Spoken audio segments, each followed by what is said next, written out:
Assalamualaikum warahmatullahi wabarakatuh. Waalaikumsalam warahmatullahi wabarakatuh. Alhamdulillahirabbil alamin wassalatu wassalamu ala asyrofil anbiya'i wal mursalin wa ala alihi washabihi ajma'in amma ba'du.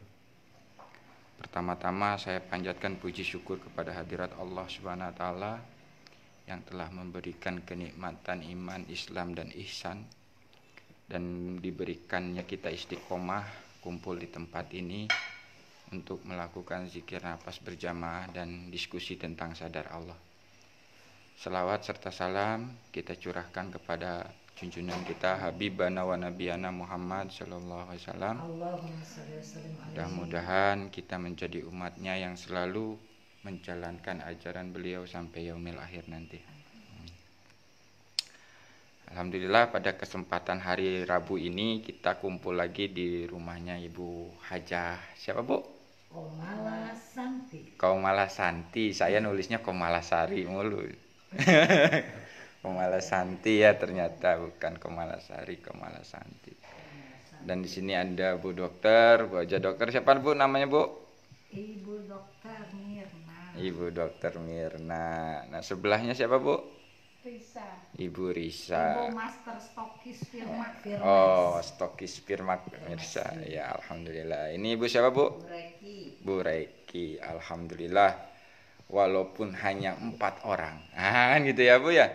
Kita masih diberikan kemampuan untuk hadir di tempat ini, diperjalankan jiwa raga kita oleh Allah untuk kumpul di tempat ini. Kita sama-sama belajar bagaimana agar kita bisa kembali kepada Allah dengan jiwa yang tenang. Nah, jadi pada kesempatan hari ini saya bawakan buku materi apa yang diajarkan di Padepokan Patrap itu ya, Bu ya. Nah, ini ada ringkasannya. Ada ringkasannya, ini yang menyusun itu Bapak Haji Indarto Widarto, SPD PDI MMM. Saya nggak ini nih. Kalau masalah ininya Indratno Widarto. ya, Indratno Widarto, yang panggilan akrabnya disebut Pak Wid gitu, Pak Widarto. Nah, ini beliau rangkum, waktu itu saya ke tempat beliau lalu diberikan ini untuk panduannya di edisi tanggal 13 Januari 2020. Nah, ini rangkuman, di situ sudah di catat daftar materinya.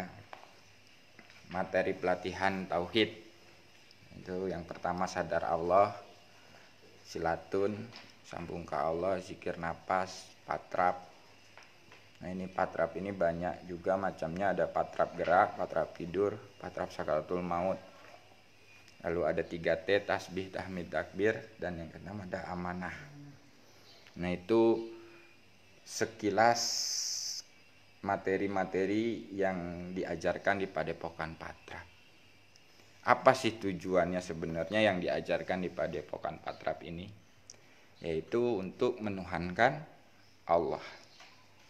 Menauhidkan diri kita itu, menghakikikan, mengesakan Allah. Nah, selama ini kita itu kenal Allah, tapi baru katanya, kan gitu ya, Bu ya? Katanya. Ya. Kata Pak Ustadz, kata Ibu, kata Bapak. Nah, bagaimana untuk kita bisa mengenal Allah bukan katanya? Nah, itu adalah di sini diajarkan metode-metode yang mudah dan simpel. Jadi enggak jelimet. Nah, kalau kita belajar ilmu tasawuf itu perlu waktu yang sangat lama, Bu, mempelajari keilmuan tasawuf itu, dan kitabnya itu pun tebel-tebel gitu. Jadi untuk kita yang sudah berusia begini gitu, belajar tasawuf ilmunya atau belajar ilmu marifat, wah ini udah nggak ada waktu lagi kan gitu. Karena ya udah mungkin udah ada banyak kesibukan ya, Bu, apalagi kesibukan di rumah. Nah, di sini dimudahkan untuk belajar ma'rifatullah, mengenal Allah dengan langsung laku dalam kehidupan. Nah, Bagaimana caranya? Yaitu kita harus mengaktifkan dulu kesadaran jiwa kita. Karena kita itu diberikan alat oleh Allah yang namanya kesadaran. Nah, kesadaran ini tidak sama dengan sadar biasa, Bu. Sesungguhnya ya semua manusia ini sadar kan gitu. Nah, tapi tidak menyadari. Nah, menyadari apa ya? Menyadari Allah yang dekat tadi itu. Karena kita masih tahu Allahnya itu dari hasil katanya tadi. Dan kadang kita menuhankan Allah yang hasil pikiran kita. Yang masih kita bisa bayang-bayangkan gitu. Allah itu seperti ini, seperti itu. Nah, itu yang disebut Allah yang kita ciptakan. Kita menciptakan Allah di pikiran kita. Allah itu maha meliputi, meliputinya itu seperti air, meliputi ikan kan gitu. Nah, itu kan masih bisa dibayangkan, Bu. Paham ya maksud saya? Nah, sekarang bagaimana kita bisa memahami Allah yang tidak bisa diserupakan dengan apapun? Apa alatnya? Yaitu kesadaran tadi.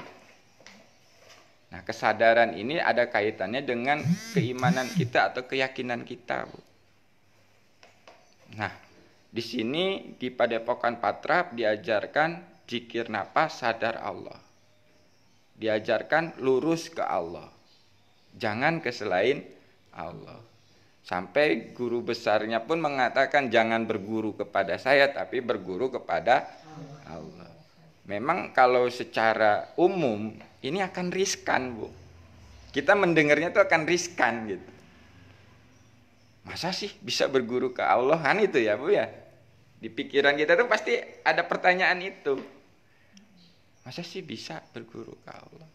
Nah, ternyata setelah saya coba, saya aplikasikan, benar, Bu. Jadi apa yang dipelajari, yang diberikan oleh guru pembimbing kita Pak Setio Purwanto, setelah diaplikasikan dalam kehidupan itu benar.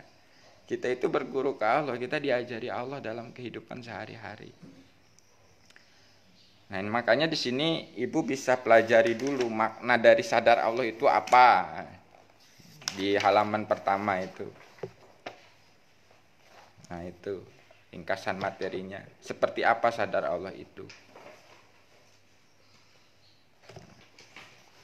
Bu Dokter mau bacakan seperti apa sadar Allah itu? Iya. Ya, silakan. Manusia dibekali Allah suatu kesadaran. Kesadaran ini berbeda dengan pikiran. Kesadaran yang akan dibahas adalah kesadaran kepada Allah atau sadar Allah. Sadar Allah ini sangat beda dengan sadar yang bukan Allah. Sadar Allah ini bukan seperti orang yang terbangun dari tidur lalu sadar, atau dari pingsan kemudian siuman. Sadar di sini adalah sadar yang disandarkan pada suatu keyakinan berdasarkan Al-Quran. Misalnya, Quran menyebutkan Allah itu dekat. Kita harus menggunakan kesadaran itu bahwa Allah itu dekat. Sadar bahwa Allah itu dekat adalah bentuk kesadaran terhadap Allah. Dan Quran banyak menyebutkan tentang kesadaran Allah ini. Saat ini mungkin Anda tidak bisa membedakan mana sadar dan mana berpikir. Seolah Anda merasakan bahwa kalau saya sadar, ya berpikir. Tapi tahukah Anda bahwa orang yang berpikir belum tentu sadar? Tahukah Anda bahwa dalam tidur pun di mana kita bisa sadar tanpa menggunakan pikiran? Misalnya mati suri. Itu kasus pengalaman keluar dari tubuh, out of body experience, di mana mereka menggunakan kesadaran tanpa menggunakan pikiran. Menyadari Allah ini sangat berkaitan dengan rukun iman. Sebab sadar merupakan bentuk dari yakin. Kalau kita yakin, maka kita bisa menyadarinya. Kalau kita meyakini Allah itu ada, maka kita akan menyadari bahwa Allah itu ada.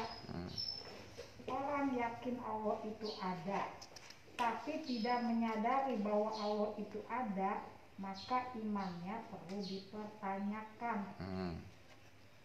Yang menimbulkan kesadaran itu karena ada yakin atau iman. Seperti halnya kita yakin di rumah yang kosong itu banyak hantunya. Maka otomatis antara yakin ada hantu dan menyadari ada hantu menjadi satu, sehingga menimbulkan rasa takut. Mungkin di situ apa masih ditanyakan dulu apa di stop dulu ya? Di stop dulu di satu-satu ya di penjelasan. Oke, jadi intinya gini. Sadar Allah itu menyadari Allah yang dekat, karena kan kita sering dengar kata-kata Allah itu dekat, lebih dekat dari urat leher. Nah, caranya menyadari Allah itu ya pakai kesadaran tadi. Jiwanya yang aktif sadar menyadari Allah yang dekat. Nah, itu ada metode yang disebut zikir napas tadi. Nah, kita bisa mengaktifasi sadar ini menggunakan metode silatun, zikir napas atau patra. Jadi sadar Allah ini menyadari Allah yang dekat, atau menyadari selalu bersama Allah, atau menyadari sebalik itu ada Allah. Nah, itulah yang disebut sadar Allah, Bu. Contoh di saat kesadaran Ibu ini menyadari di sebalik Bu Haji, di sebalik pohon, di sebalik makanan, di sebalik apapun itu ada Allah. Nah, itu sadar Allah. Gitu loh. Ada juga yang menyadari selalu bersama. Kemanapun, dimanapun itu selalu menyadari, jiwanya itu selalu menyadari bersama Allah. Ya itulah sadar Allah. Jadi kan ada kata-kata di Al-Quran itu, kemanapun engkau menghadap, maka disitulah wajah Allah. Jadi wajah Allah di sini itu bukan sama dengan wajah makhluk, Bu. Nah, kalau pakai kesadaran itu di saat kita sadar Allah, ya itulah kita menyaksikan wajah Allah maksudnya. Di saat jiwa kita sadar Allah, disitulah wajah Allah. Seperti apa? Ya tidak seperti apa-apa. Nah, itulah disebut keimanan kita tadi, yakin. Nah, kalau sudah aktif kesadaran jiwanya sadar Allah, otomatis dalam kehidupan itu tidak akan ada lagi yang namanya keraguan, Bu. Nah, ini fungsinya kita belajar kesadaran. Fungsinya kita belajar sadar Allah. Agar apa ya? Agar kita hidup ini sesuai dengan ketentuan-ketentuan Allah. Terkadang kita itu punya niatan, punya keinginan, ingin kenal Allah itu agar semua keinginan kita dicukupi, terpenuhi atau dikabulkan oleh Allah, kan gitu ya. Nah, ya itu nggak salah.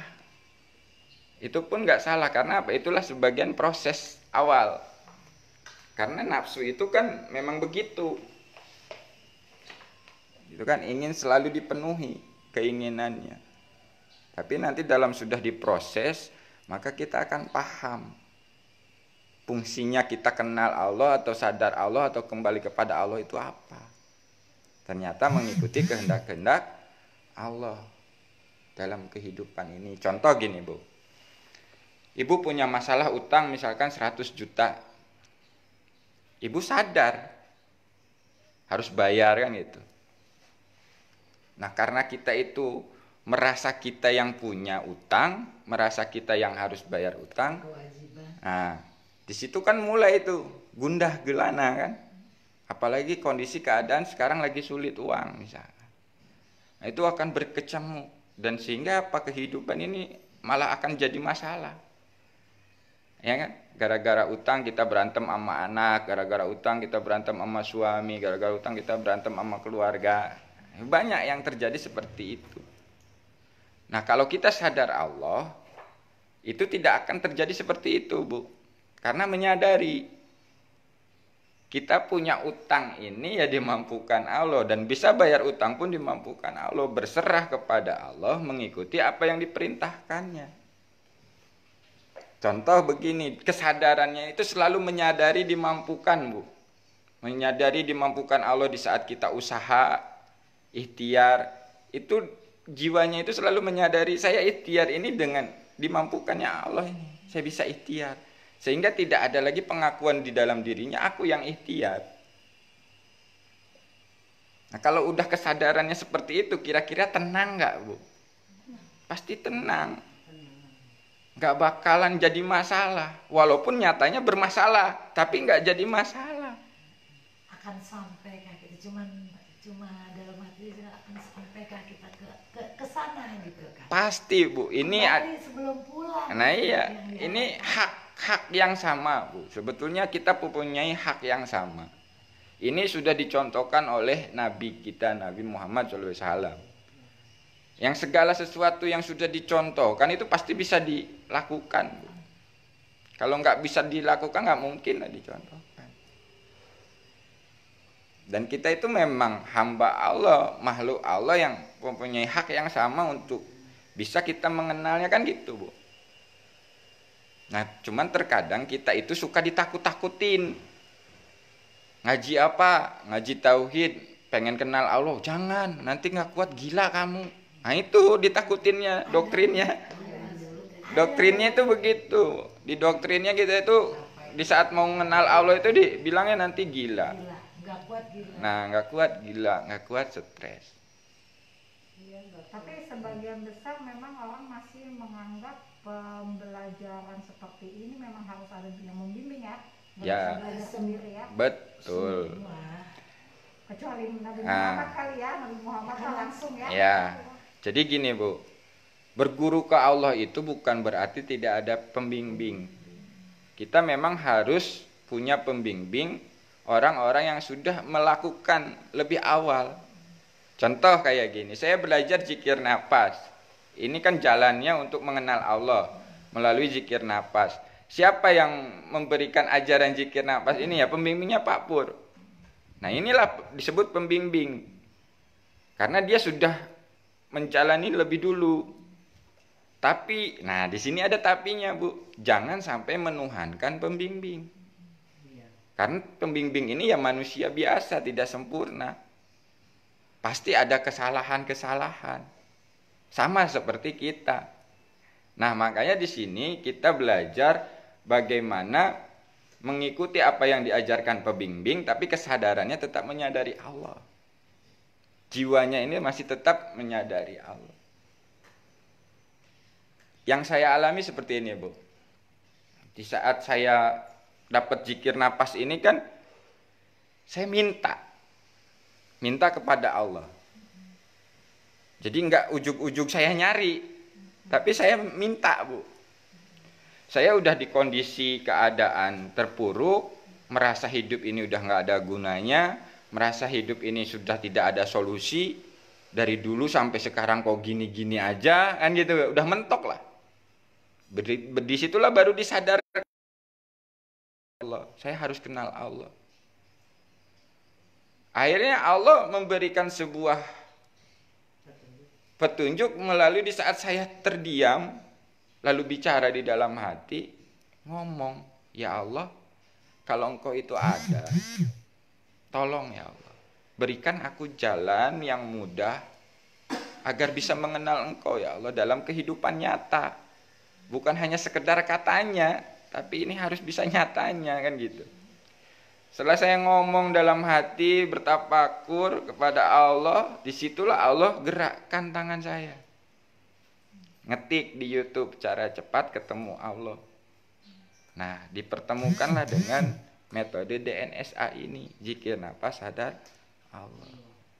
Saya perhatikan videonya, ternyata simpel, mudah, Bu. Memang simpel mudah, tapi dalam aplikasinya ternyata tidak semudah yang saya bayangkan juga, kan gitu. Saya lihat cuman duduk timpuh, baca istighfar, syahadat, sholawat, ngikuti napas, lalu zikir dalam hati, hu Allah, hu Allah, hu Allah. Cuman kayak gitu doang. Hari pertama saya lakukan, ternyata nggak bisa. Karena pikiran ini nggak mau diem. Perasaan ini pun nggak mau diem. Rame. Nah, gitu kan. Di saat mau zikir rame. Akhirnya batal, saya nggak melanjutkan. Malam kedua, saya coba lagi. Ternyata yaitu, lebih parah lagi godaannya. Malah ada bisikan, nanti nggak ada gurunya kamu gila, kamu stres segala macam. Wah, akhirnya malah nggak jadi zikir. Nah di situ tapi saya ada sebuah keyakinan, kalau Allah berkehendak pasti akan ada kemudahan. Nah malam ketiga itu saya bicara dulu ke Allah, ya Allah, kalau Engkau memang ada, bimbinglah jiwa raga saya ini untuk selalu bisa berzikir kepadamu ya Allah. Mampukanlah ya Allah.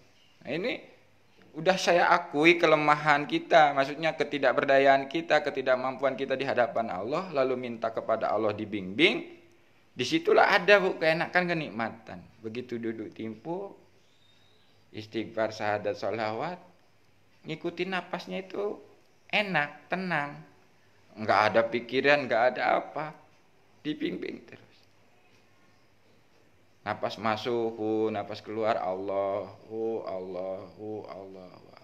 Sampai benar-benar tidak ada lagi kata-kata, tidak ada lagi sebutannya. Timbullah yang namanya kesadaran tadi, Bu. Jiwanya itu aktif, kesadaran Allah yang dekat. Jadi kita menyadari, wah, di hadapan Allah. Tapi rasa ini nggak bisa kita ceritakan. Nah, tapi harus melakukan. Nah itu, Bu. Jadi Allah yang memperkenalkan dirinya. Nah, Allah yang memperkenalkan. Jadi kita itu tidak bisa mengenal Allah tanpa bimbingan dari Allah, Bu. Tanpa Allah berkehendak. Jadi setelah itu saya baru paham, dipahamkan, oh ini tuh Allah. Oh ini tuh rasa timbul mencintai Allah, tapi ya memang dapat pelajaran langsung. Dapat pelajaran mulai dari anak, istri, semua harta segala macam itu diproses, Bu. Dan di saat diproses itu saya sadar, nggak ada rasa takut, nggak ada rasa mangmang, nggak ada rasa. Biasanya kan gundah gulana gitu, gelisah, tapi ini kok enggak. Saya sadar gitu. Oh, ini proses dari Allah. Di saat saya mengatakan aku cinta kepadamu ya Allah, diuji dengan ya yang kita cintai. Mau diambil istri ini kan oleh Allah. Benar nggak kamu cinta nih?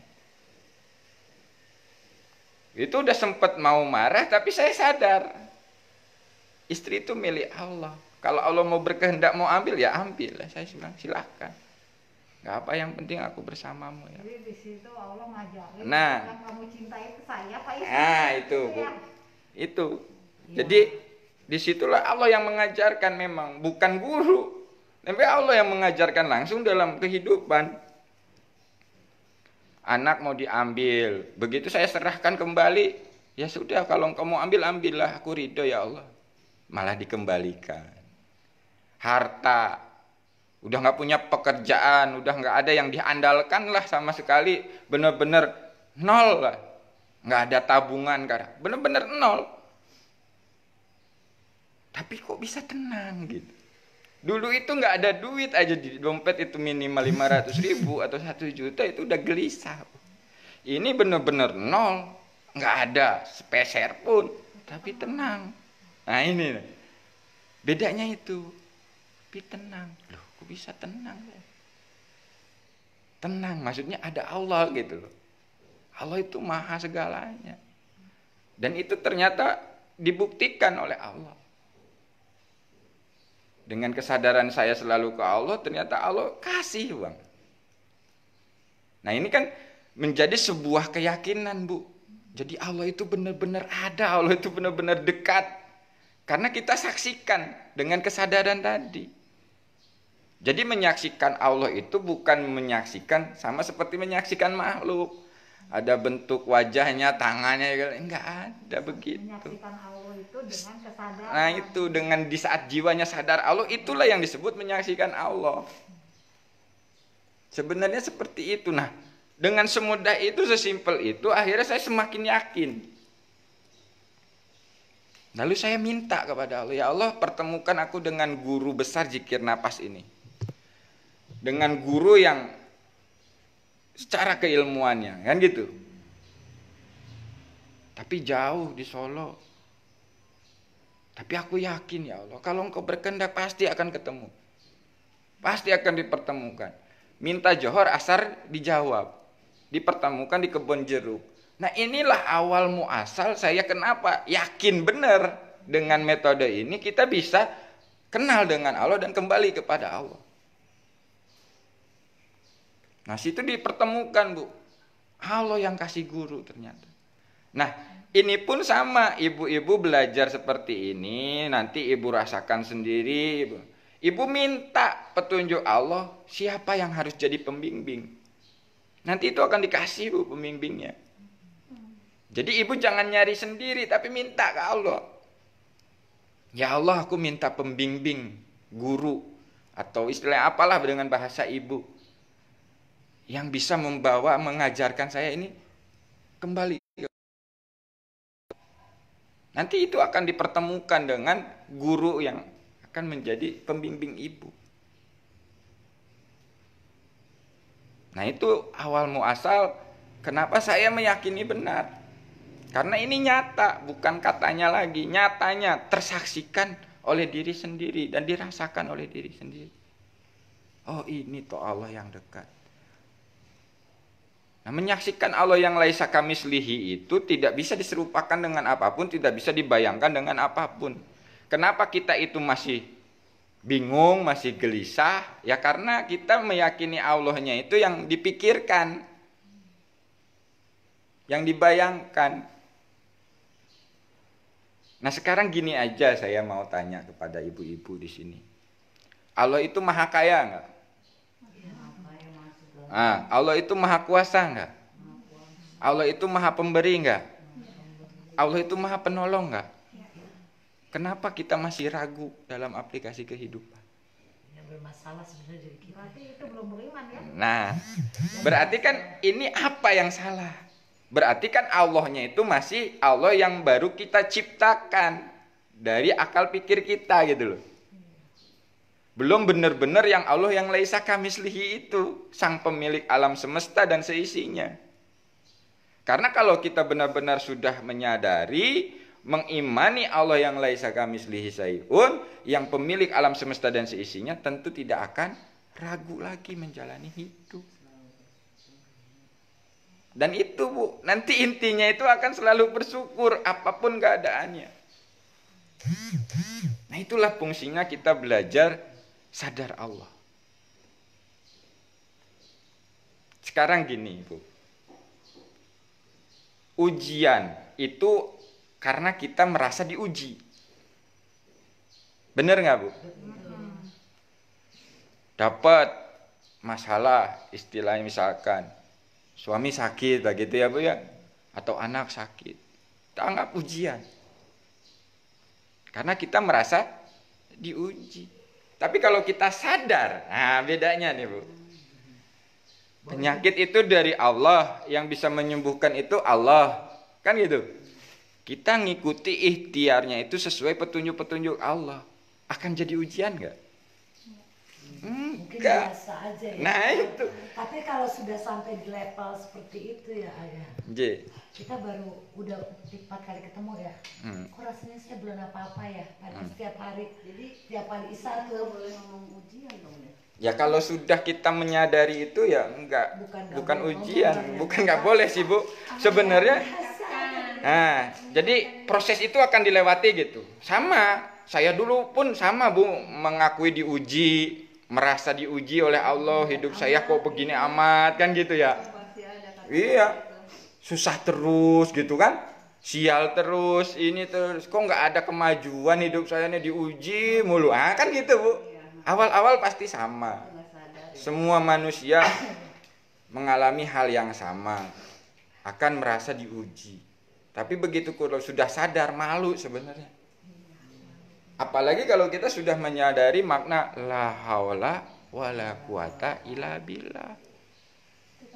Ya ada daya dan upaya sama kita. Nah, sebetulnya itu hikmahnya banyak kok, Bu. Kalau kita sadari itu rahmat Allah. Itu hikmahnya banyak. Kalau kita sadari itu rahmat Allah. Bukan ujian, rahmat. Ini kali ya, Ayah. Kita tuh mungkin semua sudah sampai sadar, sudah meyakini sebenarnya kutip. Ya.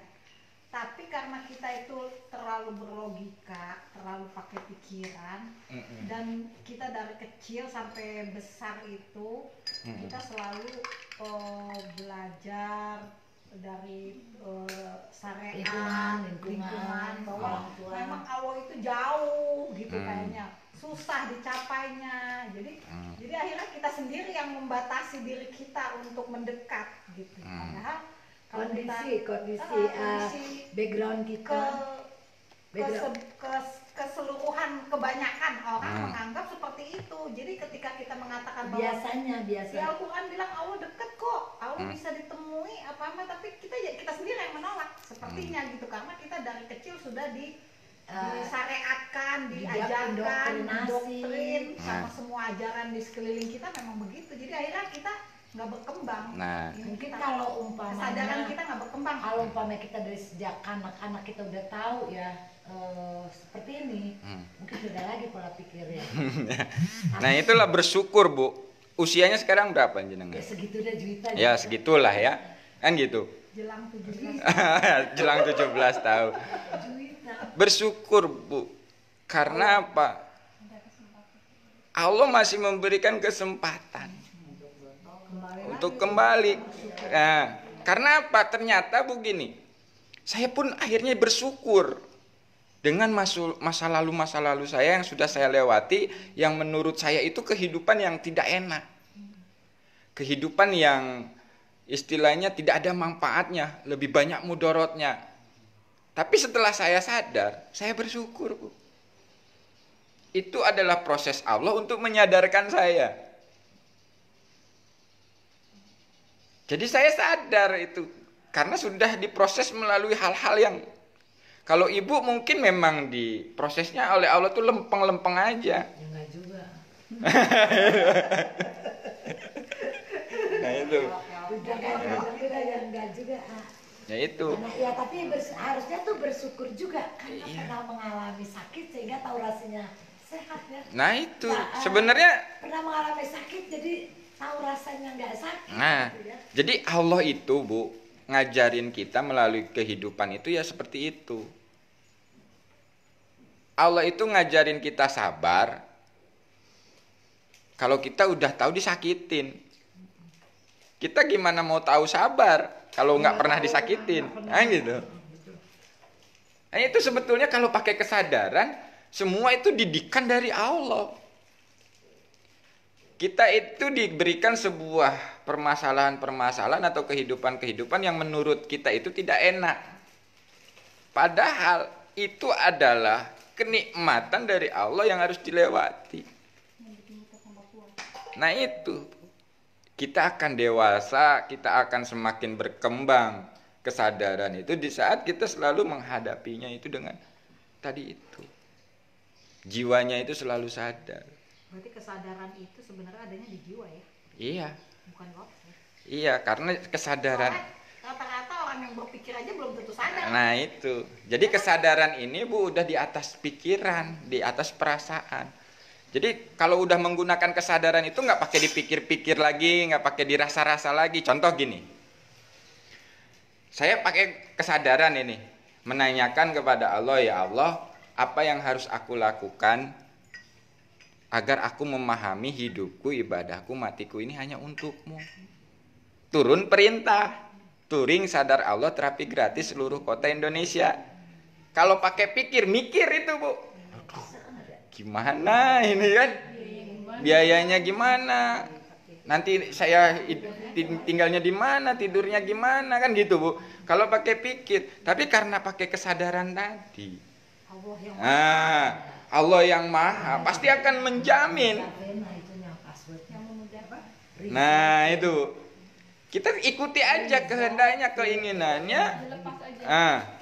Kita berserah, kita ikutin. Oh ternyata ini tuh maksudnya. Oh gini, oh gini. Sehingga sampai bisa menyaksikan bagaimana Allah itu memang menjamin dalam kehidupan kita. Makan kita, uang kita, ongkos kita, segala macam itu dijamin Allah. Kalau kita sadar, Bu. Kalau kita disadarkan oleh Allah, menyadari bahwa itu wah luar biasa. Tapi memang kadang-kadang saya pun sama, Bu. Nggak sadar lagi. Iya benar. Nah prosesnya ya kan biasanya saya kalau kayak gitu ya, saya berusaha DN tuh bisa. Karena kan sudah sholat tobat, udah sholat witir gitu kan, udah baca Quran gitu kan. Saya kayak gitu. Ya paling nggak satu lah, tabarok lah gitu saya baca. Saya mencoba DN. Entah tuh pikiran tuh tadi sebenarnya bilang, ya Allah mudahkan saya ya, pengen lebih mengenalmu, pengen engkau ada buat saya gitu. Saya yang nggak ada mungkin ya, maksudnya supaya saya diri ini merasa bahwa kau ada selalu gitu kan. Kayak gitu tuh banyak gitu. Kan saya memang suka buka YouTube-nya. Kalau dengan Buya Sakur sinkron, saya pikir karena semua muridnya juga semua begitu. Kadang-kadang ada timbul semua pertanyaan seperti kan ada grup yang murid Buya Sakur. Nah, itu ya kegampangan seorang orang yang punya iman ya, kegampangan jiwa gitu. Saya pikir itu juga perlu saya baca karena kan, dan itu terjadinya juga sama saya gitu. Karena kan bermacam-macam gitu ya. Nah terus saya pernah lihat lagi ada video yang Gus Jafar gitu kan saya lihat apa sih ini, ada yang berkeyakinan bahwa dia seorang wali gitu ya. Iya. Ada, sudah tahu Gus Jafar. Tahu. Tapi pas sudah sebut, bodoh ya Allah, saya memang nggak mau tahu apa-apa gitu. Bodoh ya Allah, saya nggak mau tahu apa-apa ya. Pokoknya jejegin saya ya Allah, saya pengen kembali sebelum saya. Nah. Itu saja. Jadi saya nggak mau terpengaruh apapun gitu ya. Yang penting saya ingin kembali sebelum saya pulang. Iya. Alhamdulillah. Jadi saya pun gini, Bu. Saya pernah dengar motivator almarhum Bob Sadino ya. Iya. Yang pembisnis luar biasa. Iya. Ada kata-katanya nyeleneh, tapi saya pikir benar. Apa belajar bodoh? Goblok apa-apa gitu bahasanya itu. Itu kan tulisan ayat terakhir ya. Semakin kita tahu, iya. semakin kita bodoh. Bahwa kita iya. tidak tahu apa-apa. Dan itu ternyata benar, Bu.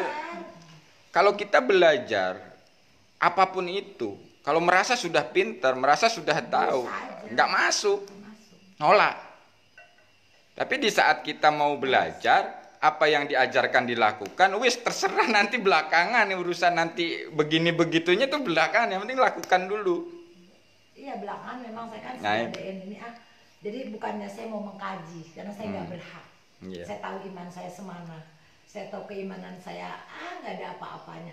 Saya cuma pengen tahu saja gitu. Jadi terus apa yang terjadi dengan keresahan jiwa seorang yang muslim ini ya. Itu saya baca dari murid Buya Sakur. Tapi kalau beliau memberikan tausiah, memberikan itu benar-benar sinkron dengan DNSA. Betul. Yang belajar tauhid pasti sinkron, Bu.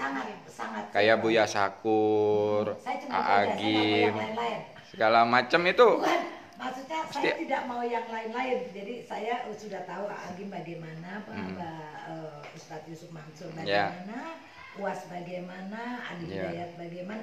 Tapi saat ini saya memang sejak saya DN, saat ini saya apapun aja. Saya jadi masuk ke kamar gitu ya.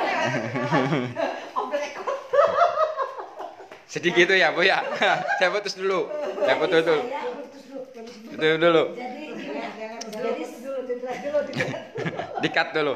Nanti kita diskusikan itu nanti di layar belakang layar. Nah, jadi gini. Inti dari belajar di DNSA ini yaitu tadi mengaktifkan kesadaran jiwa sadar Allah, dan fungsi-fungsinya tadi sudah saya jelaskan. Apa fungsinya sadar Allah itu? Agar kita menjalani kehidupan ini mengikuti kehendak Allah. Jadi kita memang benar-benar menuhankan Allah. Tidak ada yang lain selain Allah. Nah, selama ini kan kita itu masih banyak berhala dalam hati kita. Kita itu masih menuhankan anak, menuhankan waktu, menuhankan diri, menuhankan uang. Nah, itu kan. Nah, itu kan. Kayaknya sudah mau hijrah, tapi ternyata masih dapat surat Fir'aun. Saya kerikilnya nggak pernah berhenti. Dan lagi kita baru ya. Nah itu, makanya gitu Bu. Nah, agar apa? Agar kita bersih dari berhala-berhala itu. Makanya hati kita isi dengan Allah. Kita hadirkan hanya Allah. Tapi bukan berarti kita tidak membutuhkan itu semua. Bukan, jangan sampai salah tafsir, salah gagal paham. Setelah mengenal Allah tidak perlu dunia, ya salah. Tidak ikhtiar, tidak bekerja. Hanya diam aja, bergantung ke Allah, diam aja nggak ngapa-ngapain. Nah ini jangan sampai salah paham. Jadi setelah kita itu menuhankan Allah, tetap menjalankan sesuatunya karena Allah. Bersama Allah, untuk Allah. Di situ kesadarannya Bu. Sehingga apa? Tidak menjadi beban. Ibu ngurus suami yang sakit, begitu kesadarannya ibu dudukan, menyadari karena Allah, bersama Allah, untuk Allah, nggak ada apa-apanya itu bagi ibu. Nggak ada rasa capek, nggak ada rasa gelisah, nggak ada rasa kesel, nggak ada rasa apa-apa, nggak ada, itu udah tapi enak. Nah, itu loh Bu maksudnya. Ya, jadi fungsinya itu untuk itu. Gitu loh. Kesadarannya aktif, kita dudukkan kesadaran. Nah, kedudukan kesadaran ini kita memang harus latih. Contoh di saat kita duduk berame-rame kayak gini, kesadaran kita duduknya di mana? Pasti duduknya itu menyadari siapa yang lagi bicara. Gitu loh. Tapi kalau sudah yang aktif kesadarannya, walaupun kayak apapun keadaannya, kesadarannya didudukan menyadari Allah yang laisa kamitslihi tadi. Jadi tidak akan tergoyahkan dengan situasi dan kondisi. Apapun itu. Nyampe gak kita ke situ? Nyampe Bu, kalau ibu memang benar-benar mau dibimbing sama Allah. Pasti itu. Nah, jadi kalau udah mau dibimbing Allah itu jangan banyak tapi. Tapi ini kan, tapi itu kan, tapi. Ya kalau banyak tapi gimana? Nah itulah makanya kita berguna di sini itu belajar berserah diri. Apa yang diserahkan? Ya semuanya kita serahkan. Jangan diakui lagi. Selama ini kan kita masih akui. Anak saya, istri saya, suami saya, uang saya, rumah saya, jam saya, segala. Nah itu jangan diakui lagi di sini. Maksudnya apa? Sesuai fungsinya saja. Nah gitu. Kita sadari itu titipan Allah untuk diri kita, gunakan. Nah gitu. Jadi kalau ditanya sama orang, ya bolehlah gunakan rasa akunya itu untuk sebagai apa? Ya sebagai fungsinya aja gitu. Bu ini mobil siapa? Ya mobil saya, tapi di jiwanya itu udah nggak diakui, di hatinya itu udah nggak diakui. Nah ini amanah kan gitu. Tapi kalau sebagai fungsi, alat sebagai fungsi untuk menyampaikan gitu ya. Karena kita itu hidup itu nggak semuanya kita memahami tentang ini kan gitu. Nah ini digunakan, makanya itulah yang disebut sesuai fungsinya. Akal pikir kita gunakan sesuai fungsinya. Perasaan kita sesuai fungsinya. Ego kita pun kita gunakan sesuai fungsinya. Karena semua itu ada fungsinya Bu. Gitu loh. Bukan setelah mengenal Allah itu ditinggalkan semua. Enggak, itu tetap dipakai sebagai alat kita semakin mendekat. Gitu loh. Uang, ya uang itu gunakan aja sebagai sesuai fungsinya, alat tukar. Udah, jangan disimpan di sini. Banyak dan sedikitnya ya sadari saja memang itu pemberian Allah segitu gitu loh. Enggak usah jadikan masalah. Nah kalau kita sadar seperti itu, hidup ini nyaman nggak kira-kira? Nah sudah, sebenarnya itu fungsinya. Cuman mengaktifasi kesadarannya itu ya. Nah itu. Yang belum to the point, ya belum sasarannya belum masuk. Tapi kayaknya masih. Ya itu berarti DN-nya masih kurang ya. Nah itu. Tapi enggak, kalau DN tetap aja ya Allah, saya ada Bismillah ya, tetap niat setelah Isya itu saya niat gitu. Ya seperti Abi bilang tadi, bercabang bercabang gitu. Nah iya, jadi gini Bu, saya bilang gini, gitu ya. Iya, kalau kita nggak berserah total, nggak dibimbing Allah, itu akan begitu. Karena kita masih menggunakan kemampuan diri kita untuk DN. Tapi kalau kita berserah total, dibimbing nanti. Nah kalau sudah dibimbing itu nggak ada tapi-tapi Bu di situ. Terus aja. Iya kan, saya sih niat ya Allah, saya mau berzikir, saya cuma mau kembali gitu kan, itu aja niat saya cuma itu aja. Iya, kalau ibu ngalamin cabang, ngalamin ini, sadari saja itu pemberian dari Allah. Jadi jangan berhenti di situnya, maksudnya gitu loh Bu, paham ya? Pikiran ibu bercabang nih di saat DN. Iya. Yang tahu pikiran ibu bercabang itu siapa? Saya. Nah itu kan, itulah jiwa ibu yang menyaksikan pikirannya bercabang. Tapi disadari, yang ngasih pikiran ini bercabang siapa? Allah. Nah jadi nggak berhenti di pikirannya, berhentinya di di Allah. Jadi terus. Fokus ya Allah, kenapa jadi begini ya Allah? Allah saya pengen fokus gitu. Jadi walaupun itu berapa panjang sih cuma kalau udah rasanya suntuk, udah aja. Harus pakai kata hu juga ya Ay? Nah, ya. Hunya kan hunya itu kalau menurut napas. Yang diajarkan kan gitu, napas masuk hu, napas keluar Allah. Nah bagaimana sih biar kita itu nggak banyak rintangan dalam melakukan zikir itu kan gitu Bu ya, permasalahannya. Jadi di sini itu nggak ditentukan sebetulnya, tapi kalau untuk pemula latihannya itu kan 30 menit. Nah tapi kalau di saat ibu melakukannya lillah karena Allah bisa sampai jam, 1 jam, 3 jam tuh nggak terasa. Karena gini Bu, pokoknya saya sepenatnya aja gitu. Saya bisa sampai 3 jam itu cuman sekali, di saat dimampukan oleh Allah. Selanjutnya menyadari aja kalau itu semuanya ya iya, ya itu Bu, selanjutnya itu nggak bisa saya untuk sampai 3 jam lagi. Kadang-kadang 10 menit aja udah keramang-keremeng gitu. Nggak bisa Bu. Iya, jadi saya sepenatnya aja jadi nanti kalau udah. Tapi yang penting gini Bu, maksud saya, jadi jangan difokus. Saya yang tepatnya gimana? Yang tepatnya kan ya duduk timpu gini. Ya pasti. Cuman kita jangan terfokus di duduk timpu saja. Maksudnya gini. Yang enaknya aja ya. Enggak, diaplikasikan Bu kalau bisa. Maksudnya biar cepat aktif kesadarannya gitu. Di saat ibu masak, di hatinya zikir tetap. Itu pasti, kalau itu mah bawa maksudnya. Saya lagi ngechat. Nah itu sebenarnya itu yang lebih cepat Bu kalau diaplikasikan. Saya justru kayak saya lagi masak, saya lagi apa itu dia. Tapi justru kalau kayak gitu kayaknya enteng gitu ya kalau sampai kita gawe, karena kan kita menyadari kita ini kerja tapi Allah.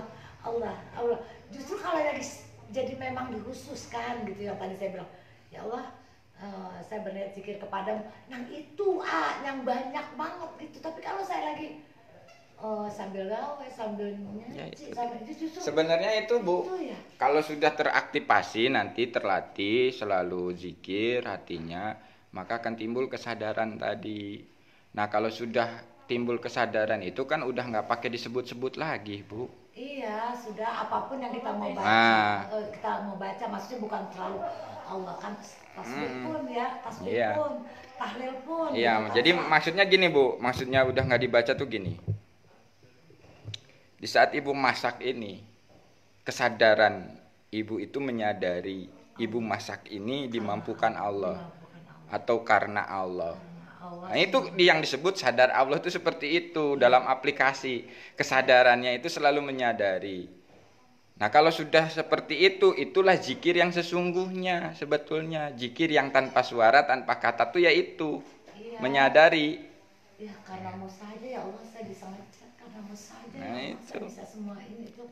Jadi sebetulnya kayak gitu. Iya sebenarnya ibu udah ngalamin. Semuanya pun udah ngalamin.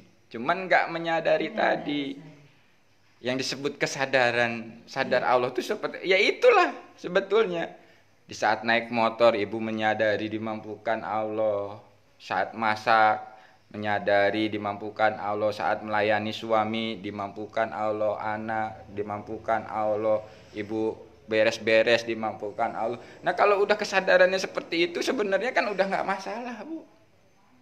Itulah yang disebut sadar Allah. Cuma kan ibu pengen sadar Allah itu bisa ngobrolnya itu sama kayak kita gini gitu loh. Ya kan itu kan? Maksudnya tuh sadar Allah tuh bisa ngobrol kayak kita gini.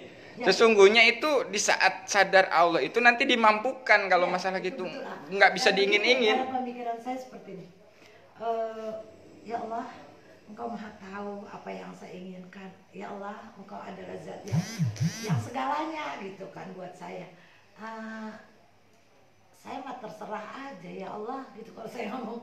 Tapi saya tetap meminta karena Engkau kan tempat meminta. Engkau tempat bergantung, begitu saya. Iya nggak apa-apa. Ya memang itu kan prosesnya memang seperti itu, Bu.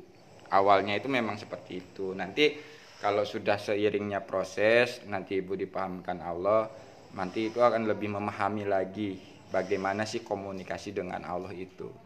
Nah karena yang bisa memberikan pemahaman, seperti apa? Ya metodenya itu kan kita pakai metode zikir napas ini untuk mengaktifkan. Duduk timpu itu setelah kita sholat atau waktu-waktu tertentu kita duduk timpu. Nah setelah itu kita aplikasikan dalam keseharian. Kalau belum paham kesadaran, belum paham sadar Allah, nah, totalitas, kita niatkan aja dulu dalam aktivitas itu. Karena Allah, karena Allah, karena Allah. Lama-lama nanti disadarkan oleh Allah. Nah setelah disadarkan oleh Allah dibimbing, dipahamkan bagaimana komunikasi dengan Allah itu, Bu. Jadi kita itu sebetulnya nggak bisa komunikasi dengan Allah tanpa dimampukan oleh Allah tadi. Karena gini, sadar Allah itu bukan jaminan jadi orang suci, Bu. Sadar Allah itu bukan jaminan masuk surga. Sadar Allah itu bukan jaminan untuk masuk surga. Atau menjadi manusia yang hebat banget. Enggak ada. Jadi sadar Allah ini adalah suatu kondisi awal jiwa kita ini memahami menjalani hidup ini sesuai dengan kehendak Allah. Saya padahal sudah sampai di gini, udah sampai di, ya Allah, saya mau ngejalanin aja terserah Engkau lah, karena Engkau yang berhak menilai. Mau saya ke surga, kayak saya mau ke neraka, saya mau jalan aja, sudah begitu sebetulnya saya. Iya. Nah, itu kan istilahnya pengakuan dalam diri, tapi belum bisa kita aplikasikan. Nah. Kalau kita hanya akui seperti itu dalam aplikasinya bentrok, gitu loh. Itu kan yang jadi masalah, Bu. Contoh gini, ya Allah aku serahkan semua ini, hidupku ini kepadamu ya Allah. Kan gitu misalkan, terserah Engkau lah ya Allah. Begitu di menjalani kehidupan, kok gini sih? Kok gitu sih? Kok masih tetap aja begini? Nah itu kan akhirnya bentrok, Bu. Nggak sadar. Nah jadi, itu. Makanya gini, analisanya yang biar masuk akal gitu. Pernah saya mendengar ceramahnya Buya Sakur juga. Jadi ibaratnya kita naik kereta listrik. Kita nyetir kereta listrik ini. Dapat perintah gas kan gitu, rem kan gitu. Nah, itu kan di saat kita mengendarai kereta itu, merasakan kita yang bisa mengendalikan. Kan gitu. Nah, padahal kan itu ada perintah tuh dari atasannya. Kamu gas kecepatan sekian. Dengan kondisi seperti ini gas. Nah, gitu kan itu ada perintah kan? Ada perintah kan? Otak ya. Nah, istilahnya itu kan ada perintah dari atasannya. Walaupun diperintah dari atasannya. Kereta. Nah, ini kan kereta, ceritanya kereta ya. Nah, tapi listriknya dimatikan. Bisa. Jalan nggak, walaupun disuruh gas, tetap aja nggak jalan karena nggak ada listriknya. Ada instrukturnya kalau gitu.